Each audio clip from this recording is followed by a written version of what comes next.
Albert Einstein 1870 to 1955।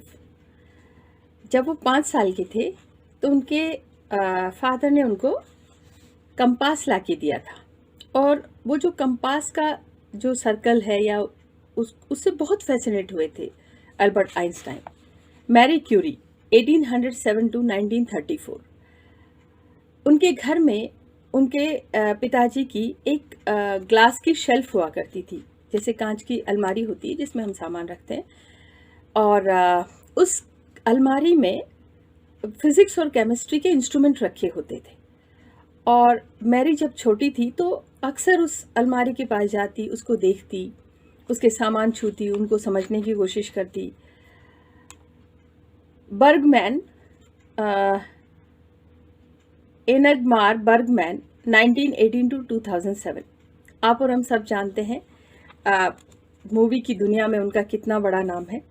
जब वो छोटे थे तो उनके ब्रदर को उनके पिताजी ने एक मूविंग पिक्चर मशीन लाके दी, और जिसको कि आप कैमरा समझ सकते हैं। Martha Graham 1891 to 1991। Martha Graham जब छोटी थी तो उनको लगता था वो अपनी बात को कह नहीं पा रही है, एक्सप्रेस नहीं कर पाती थी अपनी बात को।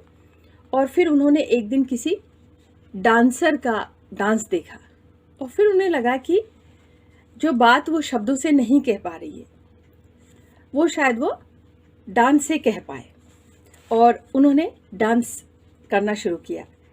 डैनियल एवरेट एक 1951 एंथ्रोपोलॉजिस्ट, साइंटिस्ट, लिंग्विस्ट, और मैक्सिकन कल्चर का फूड, वहाँ की लैंग्वेज, कपड़े पहनने का तरीका, और उनका कंट्रीब्यूशन कितना बड़ा है। जो अमेज़न में ट्राइब है पिराहा, जिसकी लैंग्वेज को कोई नहीं डिकोड कर पाया था, जिसको कि डैनियल एवरेट ने किया। John Coltrane 1926 to 1967। ये बहुत बड़े जैज आर्टिस्ट थे, सैक्सोफोन चलाते थे। ये सब वो नाम हैं जो एवरेज बच्चे पैदा हुए थे, और इनको कहीं ना कहीं कुछ ना कुछ कमी लगी अपने अंदर, और उसके बाद इन्होंने अपने एक्सप्रेशन का एक तरीका ढूंढा। जैसे कि बर्गमैन ने कैमरा चूज किया, कैमरे के थ्रू वो अपनी बात को, अपनी समझ को कह देते थे। मार्था ग्राहम बोलने में इतनी एक्सपर्ट नहीं थी, अपनी बात कह नहीं पाती थी दूसरे बच्चों की तुलना में।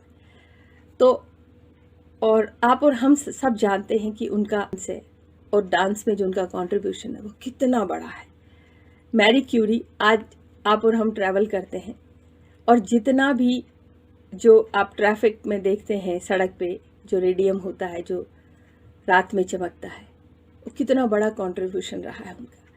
तो ये सब वो लोग हैं जिन्होंने बचपन में कहीं ना कहीं कोई चीज़ ऐसी देखी और उसको समझा, और आखिर में उसके थ्रू पूरी दुनिया बदल दी।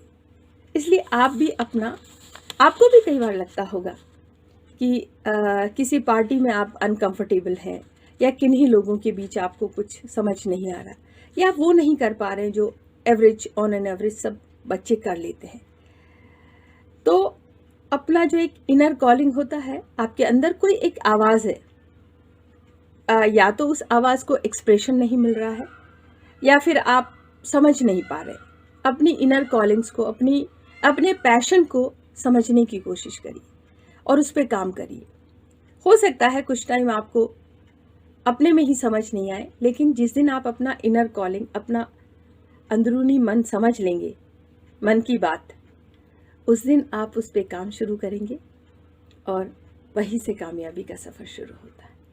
जय हिंद,